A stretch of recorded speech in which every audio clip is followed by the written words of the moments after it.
Iron Harvest is an alternative take on the history of the 1920s. Taking inspiration from this time of industrial change, Iron Harvest's fictional states and characters find themselves in the aftermath of the Great War. Huge diesel-fueled machines, invented to serve humanity, have only lifted warfare to another level, and mankind has had to realize that the war that was supposed to end all wars has ended nothing. The Rusvet Empire, ruled by Tsar Nikolai, is a huge nation far beyond its zenith. Social injustice has created rising tensions between the different classes, and the Great War nearly tipped the country into chaos and revolution. Only the ongoing conflict with their neighbors Polania and Saxony is keeping the kingdom from falling apart. Some say that there are hidden powers trying to keep the conflict burning. The Rusvet philosophy of mech construction is to forge metal monsters, neither aiming for superior speed nor technology, but instead drawing from the rich resources of their giant empire to force their opponents to their knees.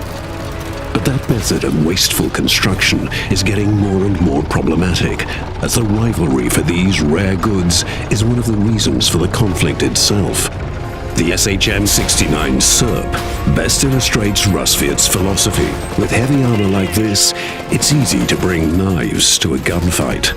It's a blood-curdling sound when these huge sickles crash into each other. Yes, it's slow, and yes, it might take several hits until it comes into striking range, but when that happens, the opponents mostly regret having chosen to go toe-to-toe. With one heavy stroke, the sickles cut through steel like butter, and it accepts no obstacle in its way. The SHM-60 Groza is the polar opposite. The preferred shock trooper of the Tsar is the fastest Rusvet unit. Even more, with its rocket jump ability, it is one of the most mobile units in the game, and always good for a bad surprise. Especially when calling in their airborne brothers out of the blue. Fast in or fast out, these weakly armored exoskeletons are a problem for everyone without battlefield awareness. But enough about melee units. For the SHM-68 Nakovalnya, only a distant target is a good target. It is basically a rocket phalanx on two huge wheels. Its salvo covers a huge area with a lethal hailstorm of rockets.